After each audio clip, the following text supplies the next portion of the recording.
자, 취업의 뉴스 본격적으로 첫 소식부터 들어볼 텐데요. 엄청난 사건이라고 표현을 해주셨습니다. 어떤 일인가요? 지난주에 나왔던 독일식 도제 시스템, 교육 시스템 같은 경우에는 아마 내년에 본격적으로 도입을 준비하고 있는데요.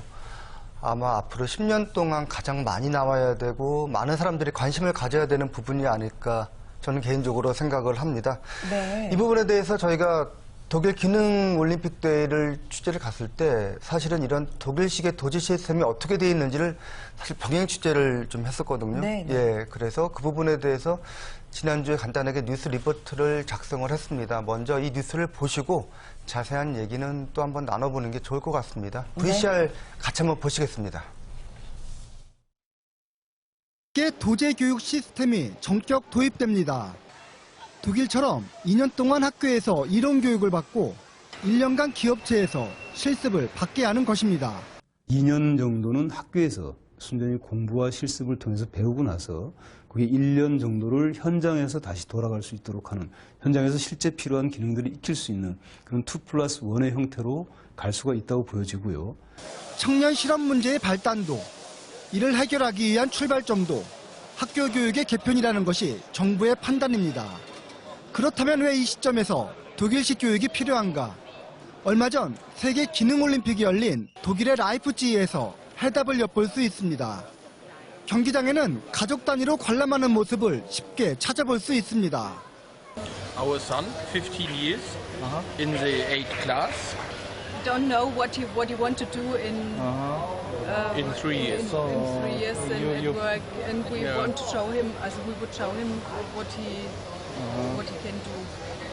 어릴 때부터 직업과 기술의 소중함을 몸으로 체험하고 미래의 모습을 자연스럽게 발견하는 것입니다. 이처럼 초등학교 과정부터 자신의 능력과 소질에 맞춰 진로의 틀을 잡아주는 것이 독일식 도제 시스템의 핵심입니다. 독일 학생들의 진로는 초등학교 때 결정납니다.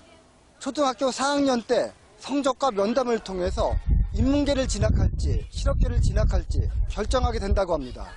Ob die jetzt studieren oder ob die so eine duale Ausbildung machen, so eine Lehrausbildung. Und das ist jetzt, kann man nicht sagen, ob das jetzt ein Trend ist. Also es gibt viele, die wollen studieren und es gibt aber auch viele, die sagen, nee, Studium nicht, ich möchte gerne einen Beruf erlernen. 독일이 세계적인 기술 강국으로 성장할 수 있었던 것은 어릴 때부터 기술인에 대한 존경과 신뢰가 쌓이고 자연스럽게 직업으로 이어질 수 있는 분위기 조성이 있기에 가능했습니다. 우리나라 실정에 맞춰 실용 중심의 기술 교육을 강화하는 것도 중요하지만 이와 함께 기술인과 직업에 대한 국민적인 인식 개선이 필요하다는 것을 독일의 사례에서 찾을 수 있습니다. 자, 대단합니다. 자, 일단 우리 박준식 기자님은 독일에서 더 화면을 잘 받으신 것 같아요. 너무 멋있게 나오셨는데. 자, 다시 한번 정리를 해보면은 독일처럼 2년 동안 학교에서 이런 교육을 받고 1년간의 실습 교육을 받는다, 이런 내용이죠? 네, 그렇습니다. 2년 동안 학교에서 교육을 받고 1년 동안. 이 기준은 저희 나라로 치면, 우리나라로 치면은 이제 고등학교 이제 기준으로 해서 이제 진행을 하는데, 물론 1년 동안 그냥 기업체에서 실습을 받는 건 아니고요.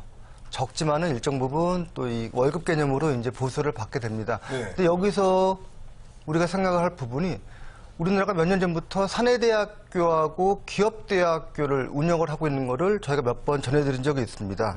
결국 기존에 있던 사내대학, 기업대학이 똑같은 케이스로 지금 진행을 하고 있는데 새로 도입되는 이 도제 시스템이 어떻게 기존 거랑 조율을 하게 될지 이런 부분들이 상당히 좀 중요하고요. 그리고 2년 동안 학교 교육을 받고 1년 동안 기업체에서 실습을 받게 되면은 이래도 정상적으로 3년 동안 고등학교를 졸업한 학생들하고 동일하게 학위를 졸업장을 줘야 되는 건지 이런 부분에 대해서도 좀 생각을 할 부분들이 있습니다. 그렇군요.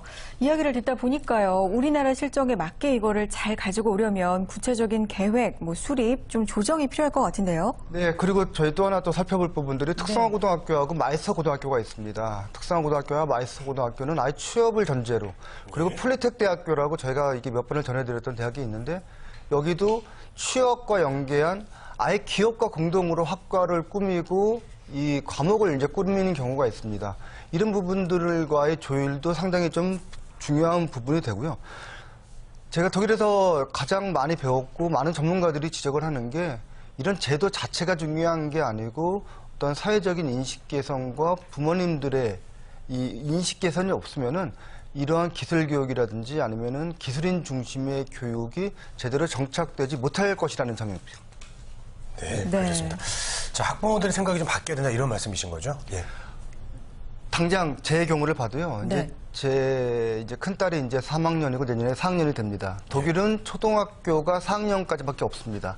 4학년까지 졸업을 하면은 이제 중등 과정에 있어서 기술계를 갈지 인문계를 갈지 이 독일 말로 이제 미틀슐레 아니면은 김나지움 이 두 군데를 이제 결정을 하게 됩니다. 물론 나중에 가서 내가 어느 곳을 가더라도 기술 교육을 받을 수도 있고 대학 교육을 받을 수도 있습니다. 근데 이미 초등학교 4학년 졸업할 때 나는 어떤 쪽으로 가겠다라고 성적과 면담을 통해서 결정을 하게 되는데 만약에 우리나라의 학부모한테 이제 내년 4학년 되는데 당신 자녀는 기술 쪽에 관심이 있으니까 기술계 고등학교, 기술계 중학교를 보내십시오라고 했었을 때 그를 100% 수용할 학부모들이 현실적으로 우리 자식이 그렇게 기술 쪽에 있으면은 공대를 보내서 나중에 그쪽으로 보내겠습니다라고 아마 많은 분들이 선택을 하지 않을까 생각을 합니다. 바로 초등학교 때 그렇게 모든 진로를 결정한다라는 게 우리나라의 실정과 우리나라 학부모님들의 인식의 지금 수준에서 과연 수용이 될지 이게 독일이니까 가능한 제도가 아닐지 생각을 하고요. 그런 부분에 있어서 좀 더 많은 사회적인 합의가 필요한 부분이 이런 독일식 도제 교육 시스템의 도입이 아닐까 생각을 합니다. 네. 자, 어릴 때부터 기술인을 동경하는 문화가 있다는 인터뷰 내용이 참 인상적이었는데 하고자 하는 일을 일찍부터 준비하는 건 상당히 좋은 일이겠죠. 하지만 우리나라에 들어오고자 한다면 이 조율해야 되는 면이 있는 만큼 우리나라 실정에 맞게 좀 가져야 될 것 같다는 생각이 드네요.